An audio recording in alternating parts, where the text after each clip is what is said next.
everybody, and welcome to this very special show, of course. Great to have you all with us. My name is Guy, and we're going to go through everything that leads us to that moment that we've been waiting for now. And I think if you're as excited as I am, then you're pretty excited, because I'm pretty excited. So I'm not going to spend too much time talking to you. If you have a question, put the word question in bold so that I can see it, if you please. And then I will be able to ask that to our guests. We have got all of the guests that you would hope to see here, everyone who's been with us on this amazing journey. Do you realize it's been 13 months since the first Mapping It Out started? And so that's why we find ourselves here tonight for this very special event. So joining me is, to kick us off anyway, Till, and in the hot seat next to him, someone that we've seen a lot in chat with lots of very cool and quick answers. Will he have those answers tonight when he's in the hot seat? Anyway, joining us is Till and Boaty. Guys, welcome to the show on this amazing night. Till, before we go anywhere further, yes, are you going to be pressing the button tonight? Personally, no, but I will issue the command. Look at that, ready to launch an alpha, and suddenly he's issuing commands. All right, well, that's brilliant. That's wonderful. So that's very exciting. Boaty, welcome to the show for the first time live in front of the camera. How are you feeling? Oh, it's the second time, actually. Second time live? Yes. He has been in one of our Mapping It Outs. Yes. You see what happens, 13 Oh, episodes and you forget what's going on. Oh my goodness. Okay, well, chat is saying hello to everybody. Jeopardy music starts, says Twitch, absolutely. So yes, welcome. So let's 13 months of Mapping It Out. What's this been like for you, Till, this journey of 13 months? Because it's actually been a bit more, haven't it? Yeah, it has been a bit more, because we had all the Kickstarter prep. We had all the time before we kind of worked on the concept, then made the first prototype, brought it to Kickstarter. We're blown away by whatever happened there on Kickstarter. We're still trying to cope with that. It's like no one ever saw that one coming. Then we were looking for we were recruiting. That's how we found Bodhi. So the whole onboarding phase, and then the kickoff so technically speaking, in November last year, we started really working on Alpha 1. And when you say 13 months, it's like, I can't believe that. It literally feels, from my perspective, that it would have been, probably half a year, I don't know, and time flies. That's absolutely incredible. It has been a mad year, and we are finally there. I'm so happy. I can't wait until the end of this stream. Yeah, but you will. Yes, exactly. You will have to wait until the end of the stream. Yes, I mean, sorry. We want to go on that journey now. Boaty, you joined the company when? You joined just about a year ago, was it? That's right. Yes. That's right. End of October, beginning of November last year. That's it. And so everything was on track, every plan was in place, and then suddenly COVID. How did that affect you guys? I mean, it affected the whole world, not just us. Sure. And I mean, not just Vienna, whole Austria and many other countries were on lockdown too. And the first 2 weeks were quite unproductive. We all needed to first learn how to deal with the situation. And we quite early learned that more than the half of the team has family, kids and children. Now they need to spend the time with them. I mean, Till, you can say a little bit more about that, but basically the production went very down in the first couple of weeks. And we needed to adapt and learn and make decisions. And here we are now. Yeah, I feel like, to add to that, it is incredible how different working through a Zoom call is. I assume that many of you who are watching today know the feeling of trying to communicate when you're just seeing someone on a Zoom call.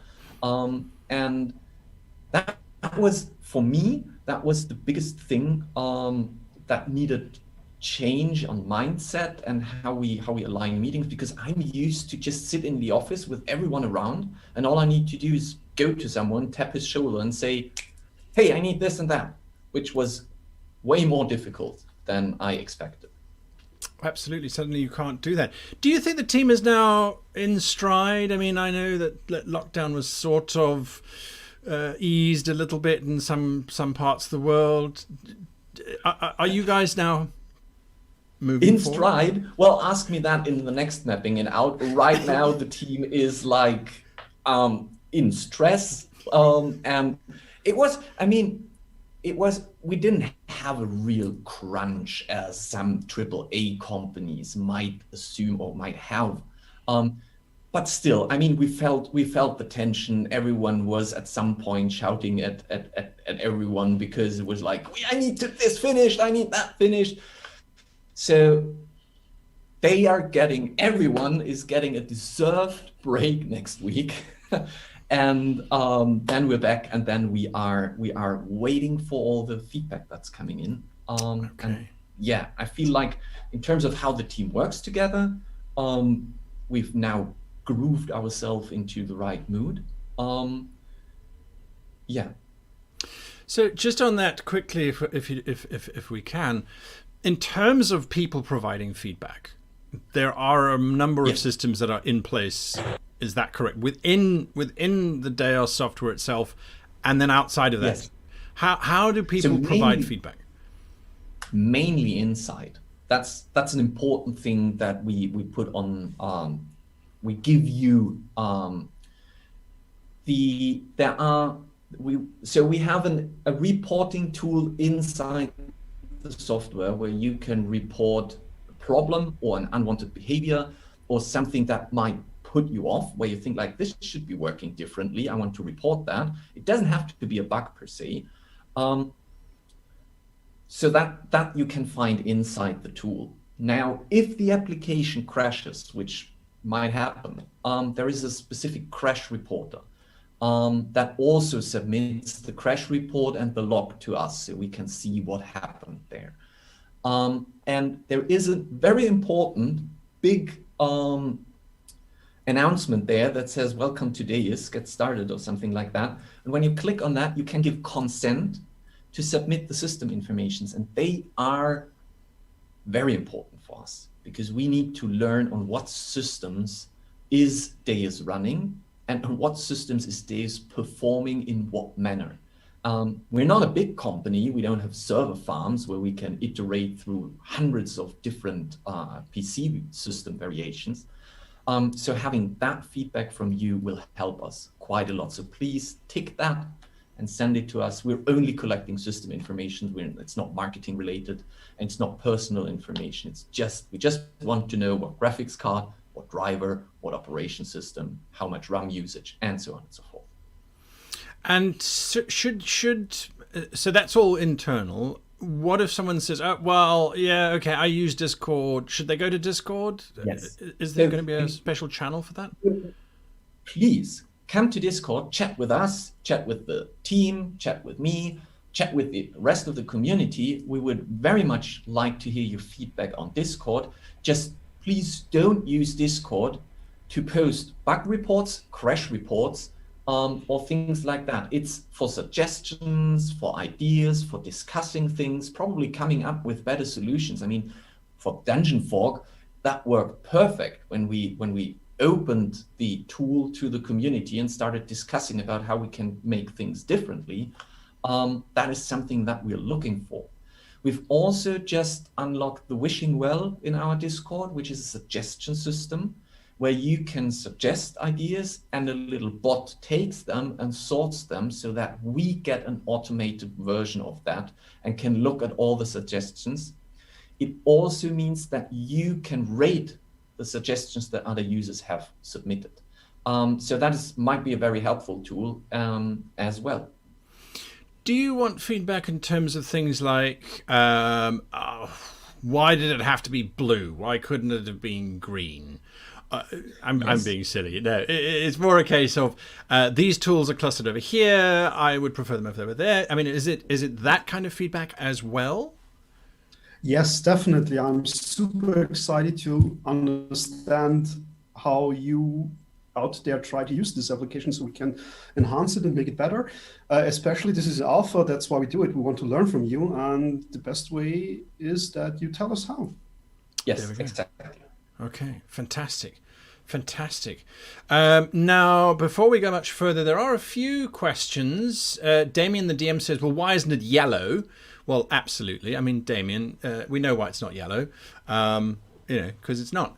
But there are some questions. Ben Canal 81 says, what devices can we use it on? Is it just the PC/laptop, or could we use it on iPads or Samsung tabs and that sort of thing?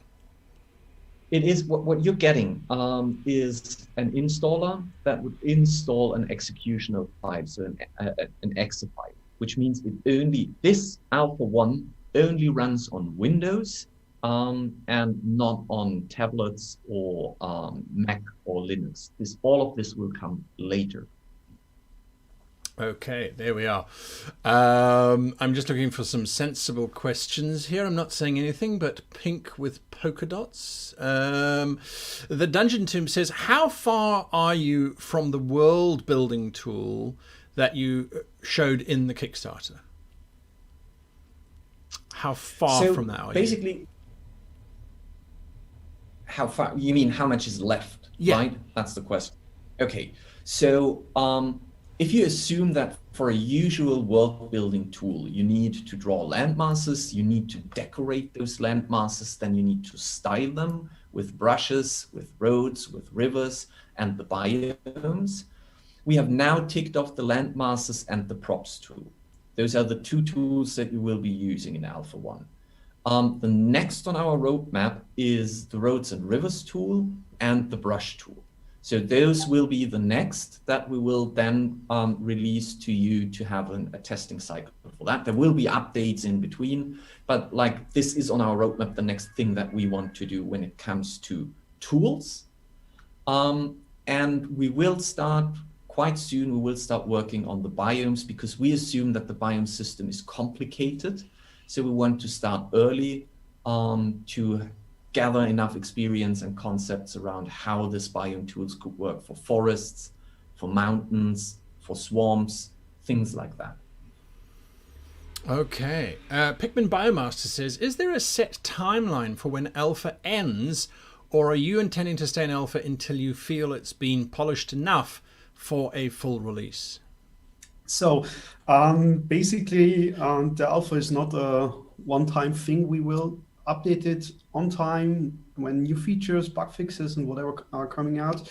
And one time we will decide if we reach the goal that we go beta with it. Well, yes. So the idea behind that is that it is iterative integration. So continuous integration, which means that if you look at our roadmap, you see that there is an alpha 2 state and a closed beta state and an open beta state. So the only deadline we had was to bring out alpha 1. Now that it is going to be released today, it means that we are just adding new features, filling the bucket until we reached the next, let's say, check mark that says, oh, we've reached all that we wanted to do to call it alpha 2. And then we've reached enough to call it closed beta. And then, so that's the idea behind that. Yeah, and also you probably already have seen the roadmap images we posted the last couple of mapping it outs, and there you can quite obviously see what our milestones are and what we see in which version of the development. Right. Yeah. There we go. There we go. All right. Lots of questions coming in, which is absolutely fantastic. I'm trying to filter them because we've got some guests that will be answering some of these questions. So bear with me here. A good question, I think, or maybe it's a bad question. I think it's a good question. Joel Bird, as passed on through Damien the DM, says, will there be a free demo of the alpha, or do I need to buy the full version to try the alpha? So free demos will come out probably around open beta. Alpha access is really for those who supported us through Kickstarter or who want to pre-order and support us through their pre-order, because again, this is work in progress development, and the idea behind that is to collect feedback. If we would use a demo, we would really much like to have it more representative of what the product is than it currently is. Good. Okay, that makes sense. Absolutely makes sense. I'm going to bank that one. I'll come back to that one. Then last question before we move on. Are we working with flat maps at this point, or do we have globes already? You are working with flat maps at the moment. Absolutely. Okay, and then last question. Albert Hyatt on YouTube says, what kind of export options will the program have? .svg, .jpeg, etc. Yes, so again, there's a distinction between at the end when it's launched and in Alpha 1. In Alpha 1, you have the export option as a JPEG and PNG file. You can adjust the resolution on that. And you have the opportunity or the option to download the map as a file on your disk. Later down the road, we will add more options, for example, SVG information. Now, for those folks who do install the demo over the next couple of days, there is a certificate issue. What do they need to know about that so that they don't come across any issues? So the thing is that is just simply a fuck up from our side. If you want to download and install, Windows is checking whether or not you're installing malware, which means you have to purchase a certificate that proves that this is a certified, Microsoft certified product. We did apply for that certificate, but we completely missed that we need to then not only create an account, but then also like go through the procedure of identifying ourselves and stuff like that. And they told us it takes up to 5 days to get the certificate. And we've started not early enough. So when you download the software, there is, I think it's called Defender Shield or something like that, Smart Screen. Windows is popping up and saying, do you want to open this? And you have to click on more info.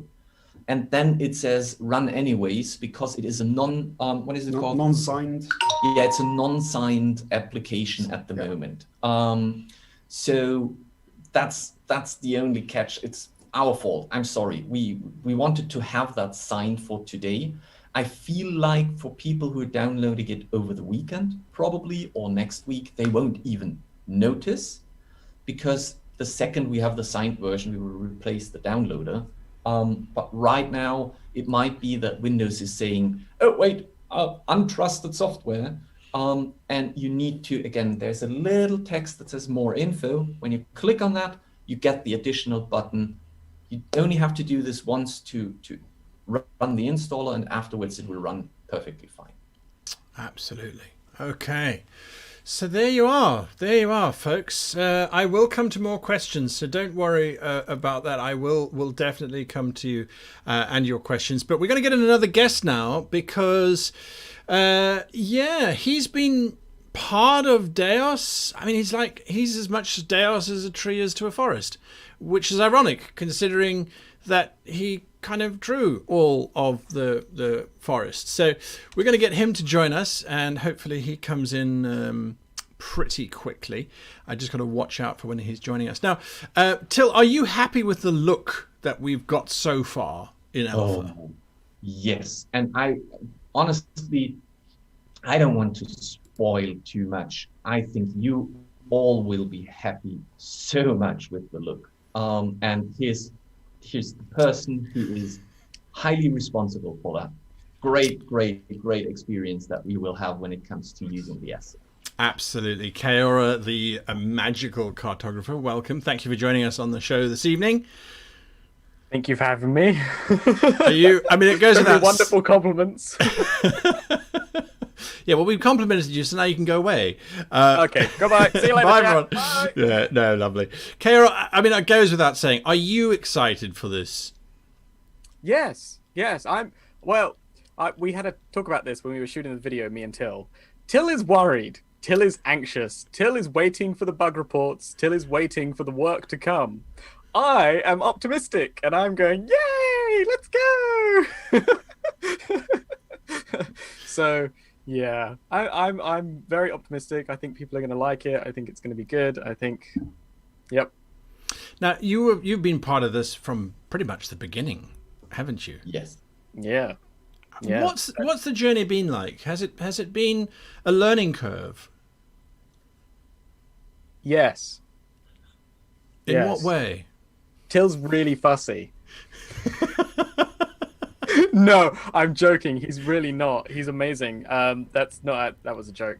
No, I think that we went through a lot of iteration and ideas and working out things and experimentation and things like that. So this hasn't been something that I'm familiar with or used to, or stuff that I've done really before. I've done assets and I've done stuff, I've made tons of maps, but I've never really worked on how we can really ingrain all of these different things together to make a map making program. It's a one of a kind kind of opportunity. It's a one of a kind kind of thing.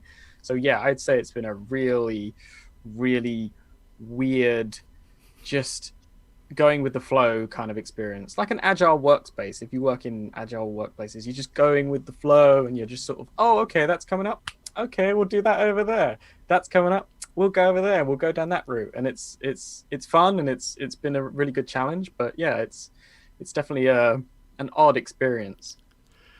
And now, because you've been... You were a great help. Like, again, working with an artist who is doing world maps directly was so helpful. We had a few iterations over the assets. We have many iterations over the tools until you said, okay, this is something that I would like to use. And that is critical for us, because otherwise we might have just created something that no one wants to use because it's just not doing what it should do. And I'm really thankful for that. You've had an opportunity, as have most of us, to sort of play around for the last week with the various versions as it's getting to alpha. Last week? I've been playing around with different builds for months. What? I only got it last week. Hang on a moment. I think there's favoritism going on here. Anyway. All right. Well, some of us have been playing for a long time, apparently. Anyway, the question I have is, are you happy with where it is at the moment? And do you think that you might change tactics moving forward based on what you've now seen? Yes. I think that's it's almost inevitable that the user experience and the feedback that we get will change the way that I then design and create some of the stuff. I said this from the beginning with Till. I mean, even the early stuff that we showed off in the Kickstarter, that's changed dramatically from what I had in mind until what it is now. And I think that overall, things are just going to keep iterating and keep changing and keep getting better and better and better based on feedback. So I'm going to be changing assets. You know, things aren't, maybe that's not going to work right. We need more mountain variation, or we need more forest variation, because people want to create more interesting variations of that kind of thing, or they want to do it this way and they want to use the tool in a. So I think that's my thought process, is that this isn't set in stone now. Now the fun begins. What can we expect in terms of assets with the alpha launch? Fantasy assets. So this is starting out really basic. If you play Dungeons and Dragons, you're going to get all the I'm stuff sorry, probably. He's saying really basic, but we have 220 assets in there. Yeah, how many Mr. assets were supposed to be in the alpha till? How many were Well, supposed to at be in the the alpha? end, there should be more, but I think it was a very clever decision from you to say, let's start with the first base pack, and then see how it performs before we do 2,000, 3,000 assets, and then we have to change all of them. Not for the full build. There was supposed to be 125 assets in the alpha. Oh, you mean, yeah, 12 Yeah, I know. I know. And then I decided, well, I streamed a few sessions of creating the assets, and people kept giving me suggestions. So I was just like, oh, okay, yeah, I'll add a little bridge. Oh, okay, yeah, I'll add a little Stargate, and so on and so forth. Yeah. So it kept growing As and I say, growing. it's like if you're talking about basic assets, I would assume that it's like 50 assets in there. We have over 200 assets now, thanks to you, and this is amazing. Yes, and I just finished yesterday the first asset pack, which is going to come out in the first, patch for DEIOS in the next few weeks or week or days. I don't know when it's going to be. I'm not in Yeah, charge it's of going that. to be, I assume, the November patch when we will. Yes. But so you can expect to play around with medieval assets. Loads of mountains, loads of buildings, stuff for deserts, just cliffs and grass and trees and all that good stuff. So that's what you can expect from the assets. Few questions that have jumped in just quickly whilst we think about that. Thanos103 says, how do we get access to the alpha? Can they sign up now? Yes, you and can. buy in. So you don't have to be a Kickstarter. You could. No, you can. All you need to do is you go to, I think, deis.dungeonfog.com and create an account. That will then, once you have created the account, will then show you the pre-order options. Fantastic. Damien, I beg your pardon. Basic Dragon says, are we allowed to stream playing around with the DEIOS alpha? Yes, you are. We have specifically. Sorry, Bodhi, go ahead. No. I mean, yes, of course, it's allowed, and please do it. And we would like to join. So drop a message in our Discord if you start, so we can watch. But we have encountered sometimes issues with streaming. Right. So there is when you open the DEIOS application. There is a list with known issues that you can look at, so that just when you are streaming, that you know what issues are already known from our side. One of them is that if you are streaming, depending on how much RAM your PC has, OBS, Zoom, and the desktop application and DEIOS might just run into a RAM conflict. So probably try it a few times before you do. Be aware of that. Okay, fantastic answer. Right, the next question that has come in, Ben Canal 81 says, Caeora, how many assets have you made for this so far? Because you've answered the second half of the question. Well, I guess so far, considering what I've just finished yesterday, it's around 260, 250-ish. And those you would consider completed and done. And those are in the two different styles. One's the black and white, and then the other one is the colored version. Is that correct? Yes. Yes, that's something that I should mention, is the fact that it's not in the alpha, but you will be able to use black and white line art versions and the colored versions later on. So yes, you'll be able to gain access to both. Yes. Technically speaking, it is in the alpha, but you don't have a button yet to deactivate the color. Oh, well. DBXSheepyXDB says, when resizing assets, when resizing assets with the will the detail be preserved in any size? I ask because an alternative version of software, which I won't mention, some of their assets don't stay clear when you resize them. Okay, so let's go into a little rant here. We had a massive discussion early on in the process where we were talking about how we can get scaling to work well and what scaling was going to be and how that was going to work in the program, and specifically because the assets need to work well across loads of different maps and all the rest of it. I hate people rescaling my assets because it does destroy the line art. The color remains quite nice. You know, it pixelates a little bit, but that's fine. But the line art changes, and it can look a little bit weird. So I don't really like it when it's rescaled. So all of the assets should work fine as they are presented in DEIOS, and you can play around with the scale by maybe 15%. Okay, so a little bit smaller, a little bit bigger. If you try and take a single tree and blow it up 200 times, it's going to look awful. Okay, and there's no way around that for the way that we've presented the assets. The assets aren't vector-based. They're drawn in Photoshop. They're PNGs. Well, actually, they're Photoshop files in DEIOS. But regardless, it's not going to work very well. But there are going to be tons of different variations. You'll be able to play around with the colors. I'm going to make a really concentrated effort to keep adding assets that people need to work with their maps. If you need a different kind of mountain, one that's slanted and it has a black shadow or whatever, because you're going to turn it into a Dark Lord's lair, then you got to send a suggestion on the Discord, and I'll be like, okay, yeah, I'll make a note of that, and that'll come at some point. So, yeah, we've had a lot of discussions about that, me and Till, about resizing. I do think, though, that there's something to bear in mind, and I'm going to chirp in on this because I remember this conversation quite vividly, is that the assets are scale locked to begin with, aren't they? They're created to be presented at a specific map scale.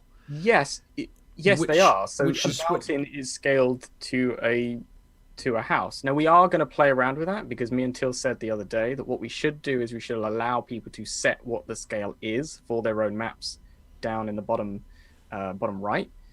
But at the moment, a mountain is supposed to be that kind of scale, and then a house is, you know, smaller and whatever. It is a representative map style. It's not a satellite view, so that's the way it works. But you should have big mountains, small mountains, houses and roads and little bits of grass and trees and all that good stuff. So it should all work together quite well. I mean, sorry to tap in here for a second. So apparently you can scale the assets, and that is something where I absolutely understand where Caeora goes, and you will see once you open the application and play around with it, you will see what he means.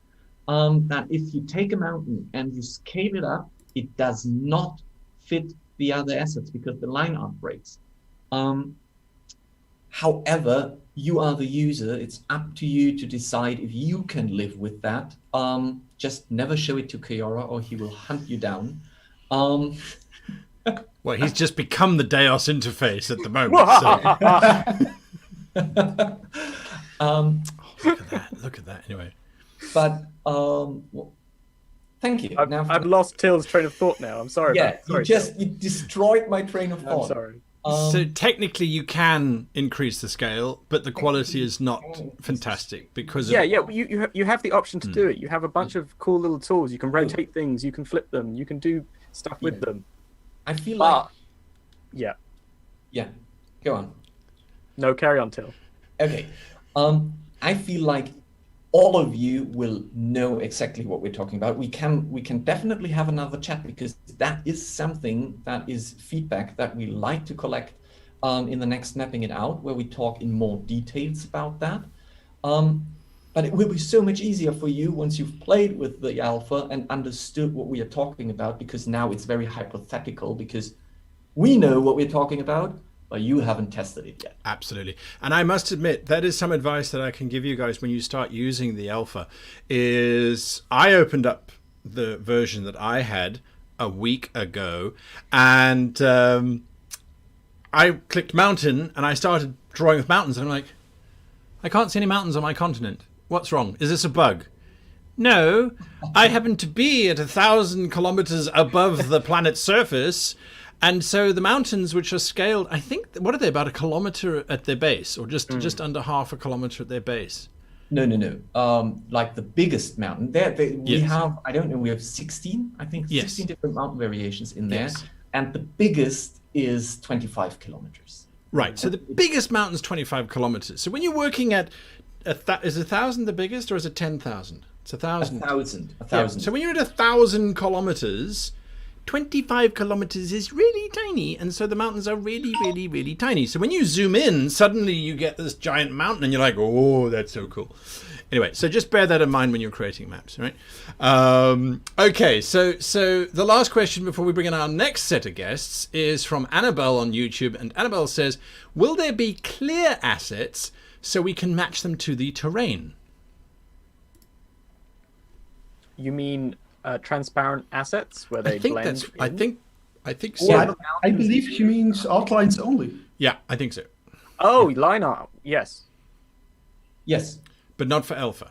No, it is already in there. It might find its way into one of the next patches because it is already implemented. Every asset that we upload consists of 2 layers: the outline, the line art, and the color. So they are already there. All we need to do is we need to find a way to say that you can select the prop and say color away, line art only. And that's in preparation for when you can change the colors yourself. So you'll be able to change That's the also layer in preparation when you can change green trees to blue trees, or red trees, or brown mountains to white mountains, or whatever you want. You know. Yes. Exactly. Lovely. Okay, folks. So there's so many questions. I'll try and bring them in as much as I can. But we've got more guests to talk about more cool stuff. So you've got your beautiful map that you have now made on DEIOS. What are you going to do with it? Where are you going to put it? How are you going to show it to your players? How are you going to track your adventures? All that kind of stuff. Well, I think you know who I am now inviting to join us into the show, because they're going to be hopefully making sure that this all happens. And to be absolutely clear, it won't be for alpha. Is that correct, Till? The integration and that sort of thing. No, that is I would say late second alpha, close to beta. Lovely. Welcome, World Anvil, Demetrius and Janet. So nice to have you here. Hello. Doesn't it feel like just the other day that we were getting ready to do the countdown to launch this Kickstarter? Oh my God. Yes, at like horror midnight or something. Why did we do that to ourselves? 2 a.m. I think. Oh, it was fun, really. That's right. It was a lot of fun. Everybody in the channel has lit up the forge. It is lit up the forge, right? Not Light up the forge. There's What? a song and everything, Guy. Oh, really? Okay. All right. I'll learn the song one day. Anyway, welcome for joining us. Now, if you don't know who these two lovely people are, they run World Anvil from worldanvil.com, and it is the world aggregator, bringer together. No, It I does think that's everything. that's the only person that uses the word aggregator to describe World Anvil in the whole universe. I think I prefer aggregatrix somehow. It's got a wonderful ring to it. It does, actually, doesn't Yeah, it? yeah. The world aggregatrix. So,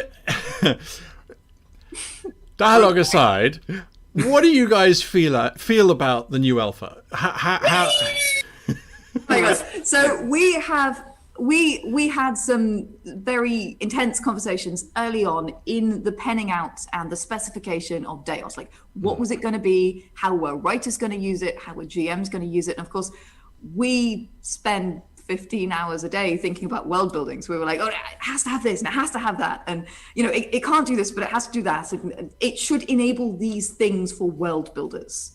And so we had a lot of input early on. And since then, we've basically just sat like children with their noses pressed against the sweet shop as the thing has been made. And it's so exciting. Yeah, essentially the first part we always knew it's going to be Caeora's and Teal's kind of like, Absolutely.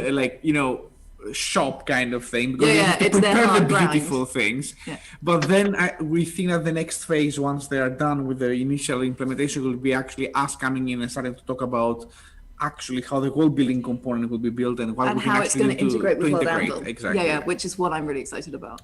Fantastic. So what have you guys thought about in terms of that? How would we realize that? So we've got Dungeon Fog, we've got World Anvil. How then would we see that potentially taking shape? I want to watch Till's face go purple when I say this.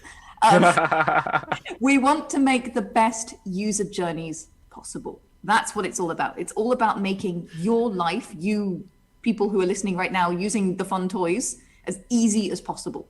So whatever we talk about right now is theoretical because the thing has not been made yet. But basically, that's where we're going. So again, we're going to be open to suggestions as well. If you don't hear it here, tell us about it, basically.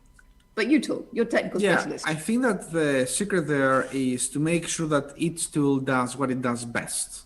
And that's where we'll be starting with, essentially. Of course, DEIOS is designed to generate maps, is designed to connect maps with each other, and it is also designed to make them look beautiful. Beautiful. Exactly. World Anvil comes there in a layer of information and in a layer of interconnectivity of non-map information. That's where I think will be the power of World Anvil integrated into Dungeon Fog.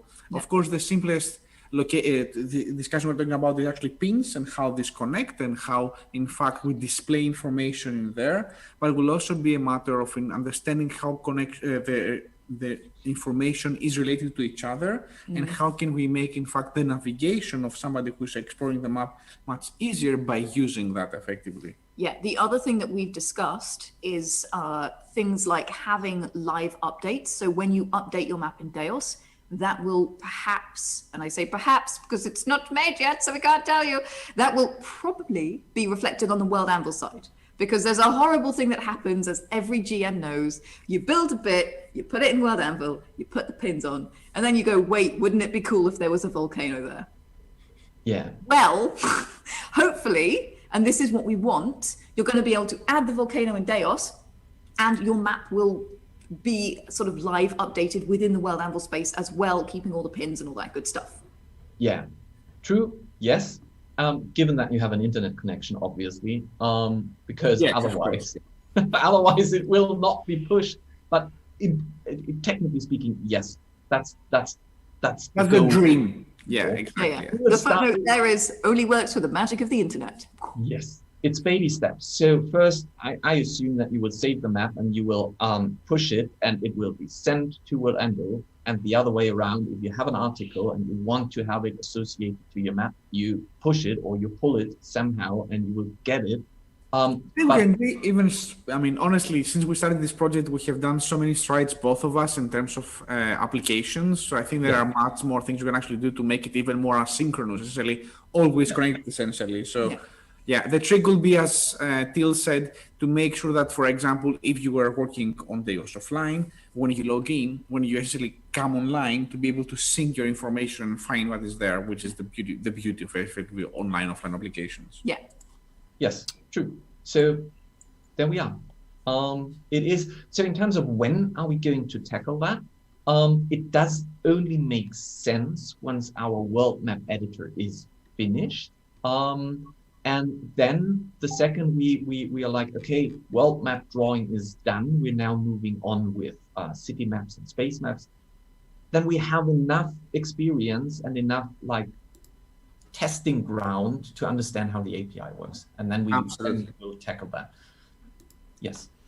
But that doesn't mean we're less excited about the alpha, because we are super excited about the alpha. We want to play with the toys. Yeah, because integration or not, oh my God. Integration or not. Caeora is so excited, he's turned into a castle. Yes.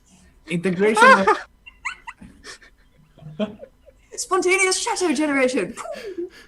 Just keep distracting everybody by just clicking on the derail it all. Just derail it all. Absolutely. Yeah. As I was saying, integration or not, even when they will be able to start exporting maps, they will still be able to be used in World Anvil to be essentially tagged and bugged and created, essentially, which is a beautiful thing to do. That is one of the questions that's come through, or a comment. I didn't see it as an actual question. I did see the cat tax has now been paid. So cat tax is something from the World Anvil channel. There are various demands for cat tax from our feudal overlords, and we pay on demand. So now, Till, do you guys see an option of where we could almost create pins whilst we're doing the map in Dungeon Fog, and then that would be translated into pins into World Anvil? Is that the level of integration we're going at? do you I think? think that would be at the end, right, Till? That would be essentially pretty much at the end product. That what we can do right now, for sure, is to make sure that, as we do already, export from one application to the other just a flat map, and then we can actually start talking about information and much more like mechanized things, because we're discussing, and again, this is essentially it's in the possible to happen, we're discussing of automation in terms of, for example, creating city statistics and things like that, and all of that can be happening in World Anvil and then be shown to the map and not the other way around. Yeah, and then like combined with the auto generation and then the city statistics, and then you can be like, boom, make city, boom, make statistics, and then the statistics will go like, pow, on your World Anvil, and you'll be able to go like, look, all of these things, shiny, shiny, shiny. People will think it's actually like a Batman comics by the end of the stream. I'm quite excited about this, guys. Just FYI. Apparently. Again, what we're talking about is the dream list right now, right? Yeah. Yeah. Okay, so here's an interesting one. Question. Adding pins is something that will be very early on, because that is part of the world map editor, that you can pin locations. And again, once the world maps are done, we will then sit down and say, look, we can do pins. Can we pass this information to World Anvil somehow, that they can take the pins in the World Anvil article, and we have them there as well, right? So, Yeah, absolutely. Absolutely. There is so many things you can actually do, and that's why we're so excited, in fact, because we see all the potential, and a lot of the potential, of course, even terrifies us as the idea of what's going to happen, but that doesn't mean it's not exciting. It just means it's terrifying. We'll have to tackle it with care and love. Care and love and much coffee. Absolutely. Now, Caeora and Bodhi, I guess, considering that these both fall into your two areas, when we start to get into labeling maps and things, are there going to be specific font choices? Are there scrolls? Oh, that's exciting, but looks exciting to some people. What are we expecting? And will this will be part of an alpha at some point, I'm assuming, in the future, text labeling and stuff. Yeah, so that should come up pretty soon, from a just a release schedule standpoint, pretty soon. But yeah, I would definitely want certain texts and things to be in there, from a map making or map maker's perspective, and obviously a varied amount of them as well. So you can have maybe different ones for titles, because you might want to title your map, different ones for your continents and your sort of empires and things like that, and then different ones for all your different bits and pieces that you'll find in your map. But I think that's also a discussion for Till and Bodhi as well. Just it's a kind of a mix of the two sort of things, I guess. Yeah. So for those of you who followed us through the Discord and the Kickstarter announcements, we have been working together with Fonticon, who have already sent us the whole font library that they have created, and I don't know how many. Do you know how many? Bodhi? No, I don't, but there are a bunch of a few hundred icons that they have created for sci-fi, fantasy, cultures, whatever. So that is already there and waiting. And as Caeora said, it is critical for map makers to label their maps. That's basically one of the most important things why you're creating a map in the first place. Actually, Caeora once taught me that, you know what, if it does not have labels, it is not a map, it's an illustration. It needs to have them in order to be a map. Yeah.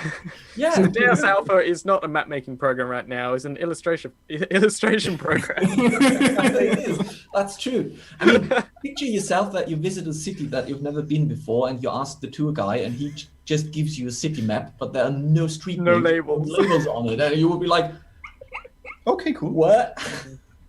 There we go. HJ Mayer asks, would World Anvil, because it doesn't yet do it yet, would World Anvil copy the map and use the World Anvil quote up in terms of your storage? I'm assuming the question is asking, or would it be an instance of the map from Dungeon Fog? So this is something to be defined just yet, but the initial discussions we had is about, in fact, creating some sort of shared storage space, if storage space will exist at all, because in effect, as we discussed before, depending on the type of format you have DEIOS on, if it's online, of course, the map is online and will be actually polling directly from a shared source. If it is offline, there will probably be an instance somewhere in between, like a middleware that will have the map stored. So you won't be in World Anvil, you will not be in Dungeon, it will be like in the cow space. In the limbo of cow space. Yes, I like that. We'll figure it out, but I think that there is a lot more to discuss than that, because don't forget that as far as I understand, correct me if I'm wrong, Teal, when you work with your map, you don't work on an image, you work on an instance with multiple images and multiple, essentially, assets. The way that it's exported is going to be a different discussion, because you're talking about rendering at this point, and then essentially using that render in order to use it from anywhere else. Yes. But even that, as far as I understand, even that is in the air from what we discussed, because it might be as well that effectively in World Anvil you might have a live version of the map, in which point essentially means that the map might be rendering or not. We do not know just yet. There's also a chance that we may give you options. So you can export as a flat map or you can export as a live map. But again, these are on our wish list because we're world builders and we are really excited to use these tools as well.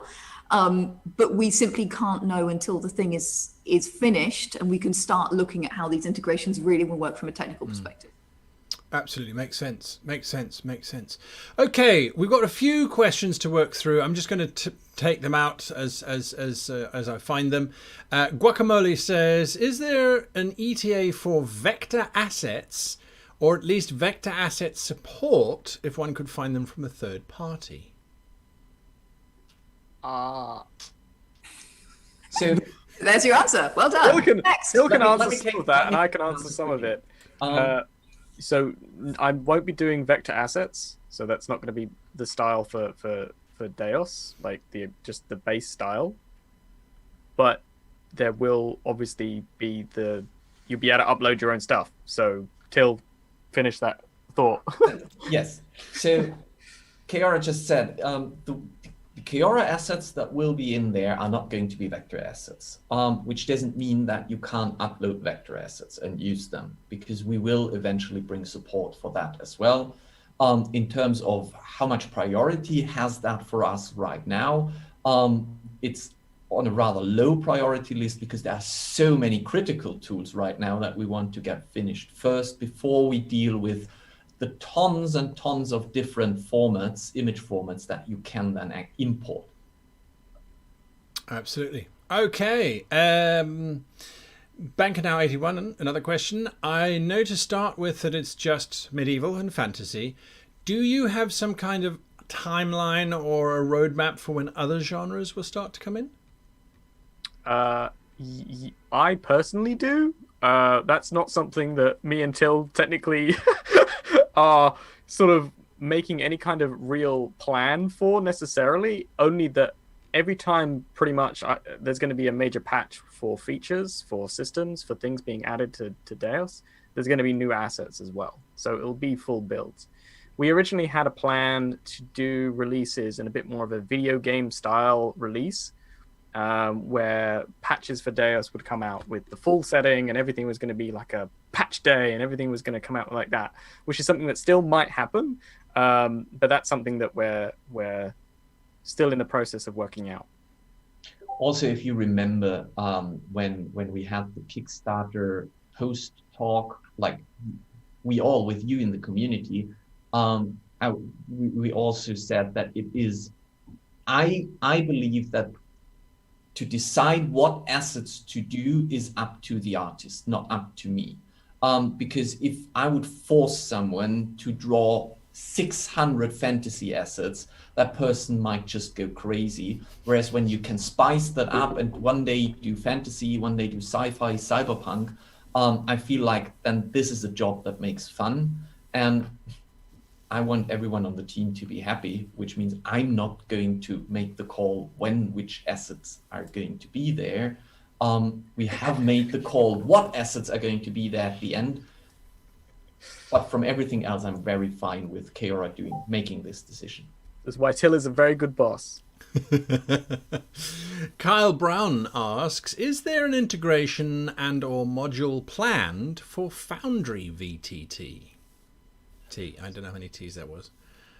Yes. Okay. So I feel terrible because we have been talking to Foundry VTT now for over a year, and then DEIOS development started, and suddenly we had to push back because of COVID. We had to push back our Dungeon Fog development update, which is now coming in December, and it tossed and toppled all our plans over a little bit.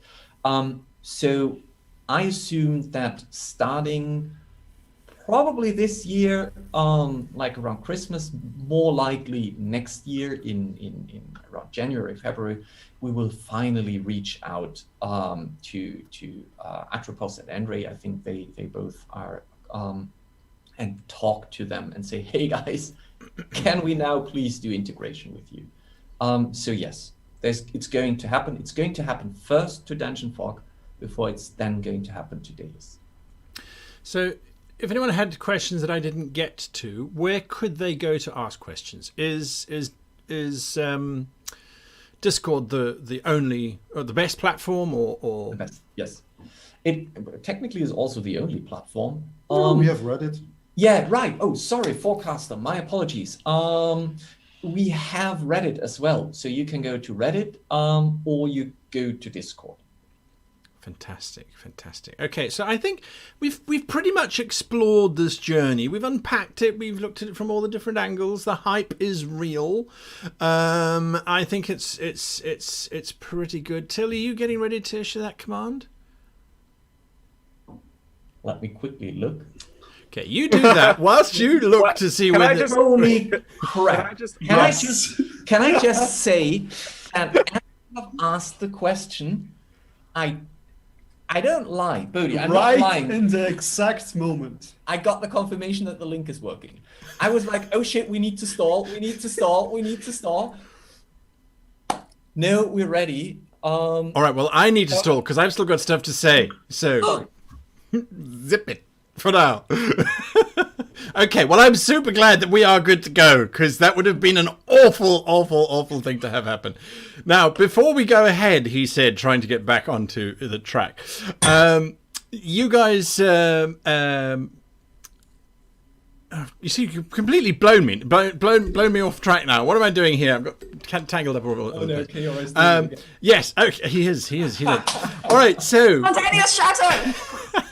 once the command has been given to release the beast into the greater world, we all know that you're going to leave and stop watching this and go and start playing. None of us blame you whatsoever at all. It makes perfect sense. However, we will be playing out tonight's show with a fairly comprehensive and fairly extensive what you can and can't do with the DEIOS Alpha that Till and Caeora recorded earlier on. You can also find that on the website as well. Is that correct, Till? It's in the program as well. It's in the program. Oh, that's right. Yes. Yes. So when you open Dungeon Fog, when you open DEIOS, the application, the dashboard will give you all the information. Now, again, please, if I know that you're going to be excited, but it still would be great if you would look at the recommendations or instructions that we are writing there, because we did that on purpose, because we want to explain how to use it, how to give feedback, what we are expecting, what we hope that you are expecting, things like that. There's a list with known issues. Take a look at that, because otherwise you will report them and they are already known. Familiarize yourself with the environment, and then have a go and start map making. Okay, then where can people download it from again? Just remind us. From the account manager, which means that you go to deis.dungeonfog.com, and there in the account manager, once I have given the command, which I'm not doing right now, but in a few seconds, you can download it. All right. Fantastic. So account manager is where you will find it shortly. And we should just mention that when you say launch, there is a goblin sitting there ready to press the button to launch it. So there may be a few seconds as the gears spin. Press the button already. I'm spinning. Okay, all right, fine. Okay, all right. Everybody, let's do this now. Okay, so count with me, folks. Even if you're at home, count out aloud. It's a happy occasion. All right, so 10, 9, 8, 7, 6, 5, 6, 7, 2, 1. Launch. Go. Do it. All right, so whilst they're doing that, Comments. I have There no we idea go. if something has happened. You will have to check out. It will update in the next few minutes. And just refresh until you get the button. With that said, thank you all. Thank you so much. Have fun testing. Please send us your reports. Please let us know what your experience is. This is alpha and not final product. Your feedback will help us to bring this to the final product. And I say thank you for voting. He did a great job there. Thank you, Guy, for hosting. Thank you, Caeora, for the great artwork. Thank you, the whole team. Yeah, thank you. Yeah, I'm not at the Oscar nominations. I will not thank everyone right now. Thank you to my parents and my grandparents and my Oh, thank you. Vinny, Janet, thank you so much. Your input was so helpful. It makes so much fun planning and strategizing with you on that. And yeah, thank you, everyone. Have fun testing. have fun testing indeed. And then we will be back for mapping it out at the end of the month. So watch out for that. Until then, here comes that video. So all I have to say is happy map making. Hello and welcome, everyone. It's Alpha time. And I have here with me the artist who made all the beautiful assets that you're going to test through Alpha 1. And we decided that it is probably helpful to give you some advice on the road here. So yeah, there you go. Let's get things started. First question that comes up is, what does Alpha mean? Well, basically, it is a work in progress development build that we are doing right now. And the intention behind that is to test the environment that we have created, to kind of make it battle tested and be sure that our foundations are solid. It's important for us to collect your feedback. And I think it's important to point out that it is work in progress that we are building upon. Right. Caeora, what are the goals of our alpha? Yeah, so I think one of the reasons that you're watching this video is so that you understand what we are doing with this alpha. This is a technical alpha. So you guys are taking this and you are testing it. If you're looking to open up Project DEIOS in its alpha form and make beautiful maps, you can do it to some degree, but there's a lot going on in the alpha that is kind of placeholder, and we're going to change things, and things are basically in a very rough form. Everything is open to change, and everything is going to be, you know, you're going to give us feedback and we're going to iterate and all that good stuff. So the goal of this alpha is to get feedback from everybody. Okay, so if you're watching this video, then give us feedback on what you like, what you don't like, and all that kind of stuff. Basically, all the stuff that you're going to be looking at in this alpha is going to be based around how stable the build is, and you know, getting bugs out and all the rest of it. And we're going to have a survey coming out very soon, maybe right after this video or in a few weeks after the alpha releases, that you can then give us for your feedback. And you can also go on the Discord and you can give us feedback there. So that's what this video is about, and that's what the technical alpha, this alpha that you've got right here, right now, is going to be about. Yeah, just to add to that, basically what we have done is we have built this the whole foundation behind Project DEIOS. Now we're going to add more and more features over the upcoming updates, which means that it is critical for us to understand if the foundations that we have built right now can stand all the hundreds of variations of systems out there. And if they are on a solid foundation, and we have our testings in here, but we're not a big company, which means we don't have server farms where we can run the same build on hundreds and hundreds of different systems.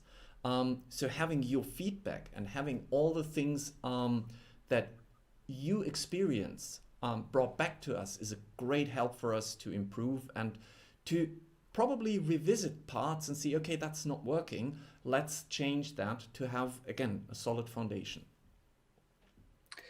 Yeah, and I think that brings us up to our next question, which is what you guys can expect from the alpha. Now, the alpha in its roughest form still has a lot of cool features that you're going to be able to play around with. You know, the landmass tool is fantastic. You're going to be able to make some really massive worlds. Also, you have the prop tool, and you know, there's assets galore that you can play with. But you can expect crashes. There are going to be crashes. There are hopefully no major bugs, but there will be bugs in some of the things. So those are the kind of things that the team needs to know about. So you need to submit the feedback, and you need to tell Till and the team, the Dungeon Fog team, what is happening when it crashes, when it bugs out, so they can fix it, so it doesn't happen again. So you can expect those two things to happen.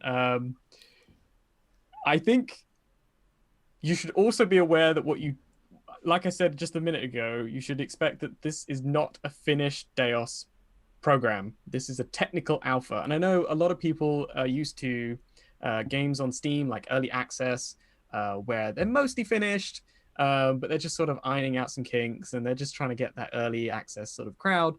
This is an old school alpha. This is not the finished version. There's a lot more to add. This is not going to be released in full for another year at least. So bear that in mind when you're testing this and you're getting all the feedback for us. So there's not going to be a stable experience either. Like I said, there's going to be bugs. There's going to be crashes. You can expect that, and hopefully it doesn't annoy you too much enough to give some feedback and to make some cool stuff. But we're letting you know now. But we're letting you know. And lastly, that because this is an early access, sort of early alpha, technical alpha that's really early on in development, there are going to be multiple iterations and alphas coming out and betas coming out. You might not be able to keep your maps that you're working on now. Dungeon Fog is going to try its very hardest as a company to keep everything secure and to make sure that you can keep all of your data and everything is going to be fine. So a map that you make today, you can work on again tomorrow. But that might not be possible because it's a technical alpha. We can't promise you that is going to be the case. And in a further patch, something might break, something might change, something might be iterated on so that those kind of things are no longer available to load or something like that. So that's something else that we're making you aware of right up front. Because that's the way development works. And yes. Yeah, true. So basically, the idea is, again, I think you've summarized it quite perfectly. I can't really add anything to that apart from how do you contribute? Like, what is the feedback that we are requesting from you? So when you start the application for the first time, there is a big dialogue popping in your face that says, I give permission to Dungeon Fog to read my system settings, like the PC setup. What graphics card are you using? What operation system are you running? Stuff like that. So we're not interested in anything apart from the requirements for Dungeon Fog, and that's all that we're collecting. But it helps us a lot. That is a very important tick box, because for every user that ticks that, we get the system that Dungeon Fog has been run on, which means that we can see all the different graphics cards drivers, RAM setup, operation system. Is it Windows 10? Is it, I don't know, Windows XP still? So we did start with this recommended system, like with a system recommendation, but that is very roughly based on all the systems we ran it on, and we need to narrow it down because we need to learn where do we need to improve, where do our databases, where do our graphic drivers, our render engine, where is optimization needed, And B, we need to understand how to measure this recommended system requirements. So that tick box is very important for us. The second thing is, although we're doing our best to avoid critical crashes, they are happening sometimes. And we need to understand when they happen. We know some instances, like when they are web GPU related, because web GPU is a very, very young development, like library. So web GPU isn't a finished software, it's still in development, but we were hoping by using it at the time DEIOS is finished, web GPU is finished as well. So there are still some quirks working directly with web GPU and graphics drivers. So this might be a reason why it crashes for you. Knowing that and getting the crash report will help us to identify where exactly the crash took place. So whenever the application quits on you, you should get a crash reporter. And all you need to do is just restart. There are two buttons, restart or quit Dungeon Fog. In both instances, if you have ticked the submit log information option there, then we will receive the crash report and we can then dive into it and understand why the application quit on you. Last, in the application itself, in the top left corner is the menu, and there you can report a problem, which means that if the UI is performing weirdly on your end, if you're placing a prop and it's not showing up, if you're scaling a landmass and it vanishes, I don't know whatever might happen there. But if you are within the software and you find something where you feel like this isn't intended to happen, then click on the report a bug through the menu and write us a short description of what are you expecting or what are you experiencing and what did you do. Submitting this will send us the map and the log information showing us what you did to reach that point. So again, this is very helpful for us to understand how you were working with the software in the first place. Because from a user experience side, currently it's our way of using the software, but we might very soon learn that you're using it completely differently and we haven't prepped for that. So to sum it up, give us permission to read your system, your system setup information, send us your crash reports and report the problems. With that, we already have a lot of information that we can dive into, and it will take, so we have said that from October 15th to November 15th, we will just collect. That's basically all we do. We have a few bugs and tickets that we want to close within the next update that we're releasing, but basically we're mainly collecting information. So by, I would say, early November, we will also hand out a survey, a general experience survey, where you can give us feedback, where you can tell us what you'd like to see improved, what you dislike, so we can learn from that. The only request I have is, please, if you're on our Discord, chat about the software. I'm happy with that. Just please don't post bug reports or crash messages into our Discord. That's not helping me. Because we would have to manually collect them from Discord and paste them into our ticketing system, which basically all our infrastructure is set up to do automatically. So use the tools that we provide. Don't post them on, I don't know, YouTube comments or through social media. I don't know. I've seen a lot of those things. And although I know that it's intended to be helpful, it mainly just creates more work for us. So please use the crash reporter, the report a problem, and the feedback service that we're handing out, because that really helps us to learn from the software. And I will just quickly add on to just the final thing that Till just said. Bug reporting and crashes and all the problems that you have with the program are different to feedback. So if you want to go on the Discord and you want to chat and say, oh, I think that this should work this way, and I think that this UI should be different, and you want to start a conversation with the dev team, with one of the artists, with, just about the things in general, that's perfect for the Discord.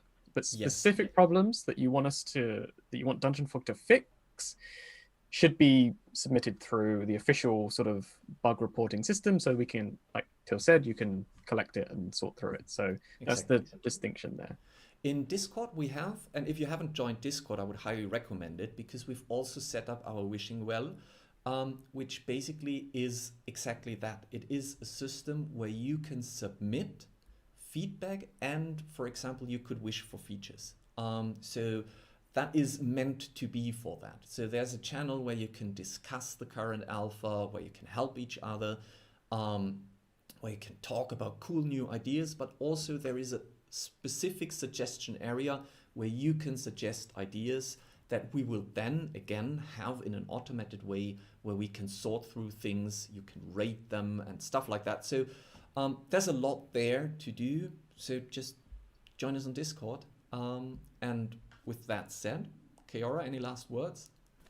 Yeah, I guess the only thing I really want to say, considering this is the launch of something that's taken a few years to get off the ground, and this is the first iteration of it, and it's still going to be maybe like a long time in production. Thank you so much, everybody, for being so incredibly hyped and excited, and just the amount of people that are just so eager and just, oh, we want to get DEIOS, oh, it's so good, is amazing. Thank you all so much. It's really, really amazing to every single time somebody says, oh, I can't wait. I mean, I'm just sitting there going, oh. So yes, thank you so much. Yeah, thank you from my side too, from all the developers. They are mostly tired at the moment. They are hoping that they get their break. That's absolutely fine. We have a whole team that is going to deal with everything next week, but all my developers are going on a quick recreation break to just load up their batteries, but they're all really excited to hear the feedback. So I believe that we will be next week, we will be all sitting there and just reading through everything that's coming in. And yeah, as always, you're hoping for the good reviews, but we know that it is early alpha and it is a technical alpha, so we are expecting crash reports and breaks and things like that. But again, this is helpful. This is why we're giving this out to you, and I'm already saying thank you to everyone for testing it thoroughly.